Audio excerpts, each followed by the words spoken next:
Forged signatures have been listed on the New York City mayor's re-election campaign petition. I'm Tyrone Bowman. This is Tyrone Bowman Live.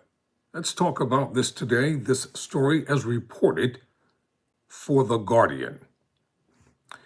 More than 50 signatures on New York Mayor Eric Adams' petition to run as an independent candidate in November's election are fraudulent, according to a report published on Friday. The Gothamist said it had found 52 signatures from people who said their names were forged, including signatures of 3 people who turned out to be dead.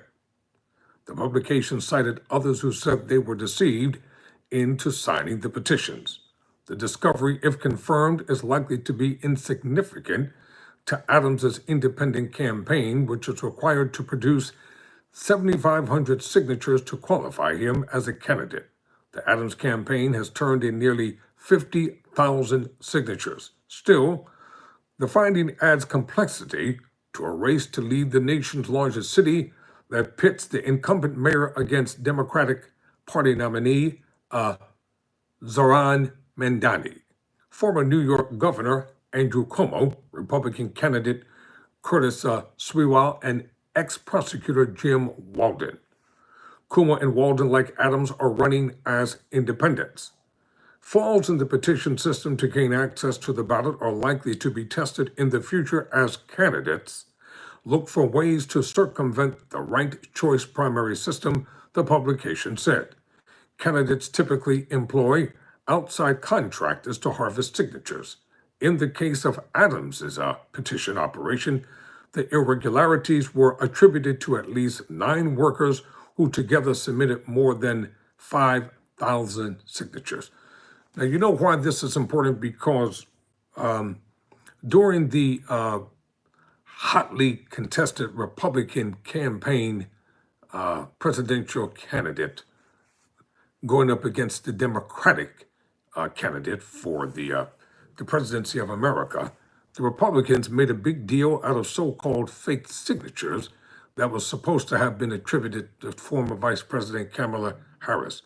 But now not a word has been said regarding this alleged accusation regarding the Adams campaign. A single campaign worker collected more than 700 signatures on a single day, the outlet said, adding that some appeared to be submitted in, quote, strikingly similar handwriting among many residents in a single building, end quote. The Adams campaign did not immediately respond to requests for comment, but earlier it had told the Gothamist it expected the companies it hired to follow the law, and it would conduct its own review of the signatures. An attorney for Adams said the mayor did not direct anyone to break the law, and that his campaign would, quote, determine whether any corrective action is warranted, end quote. Veteran election attorney Jerry Goldfeder told the publication it is not uncommon for invalid signatures to be collected.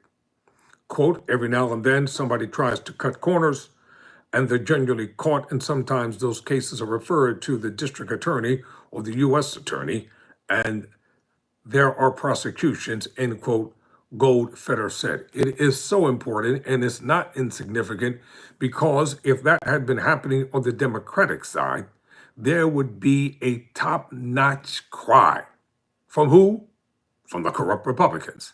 They would be hollering and screaming all over the place on the Fox News, the Racism Bigoted Network, 24 hours a day, 375 days out of the 356 days out of the year, or 52. They'd be hollering and screaming and hollering.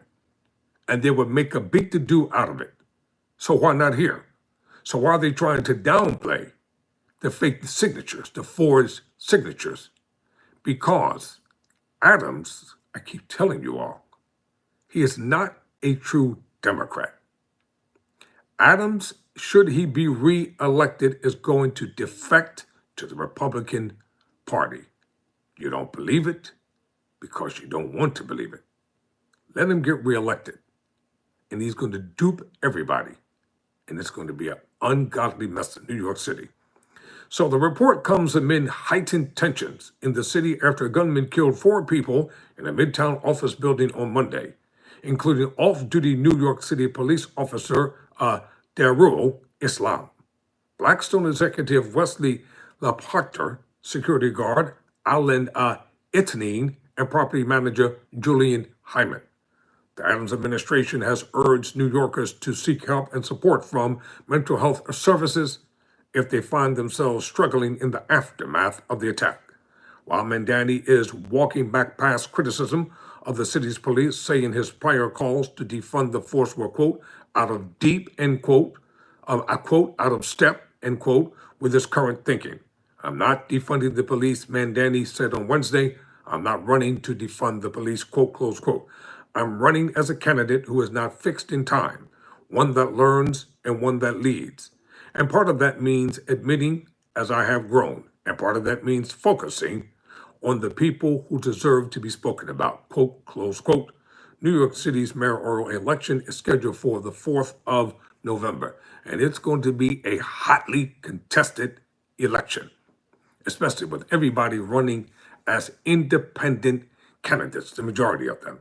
The majority of them are running as independent candidates, and you only have one individual who's running as a Republican. I think that's Walden. So this coming November, it's going to be something to behold and something to see to find out who the victor is going to be. Thank you all for watching. Thank you for your comments. I think there's somebody from Russia who's commenting. I like to know what it says in Russian, but I don't speak Russian. Dogtail says hi. Kara, number 2, says hi. So everybody, your top fans, would you all kindly subscribe to Tyrone Bowman Live while you're passing through? I'd appreciate it. Casey, what's happening? All right. So till next video, never surrender, never quit.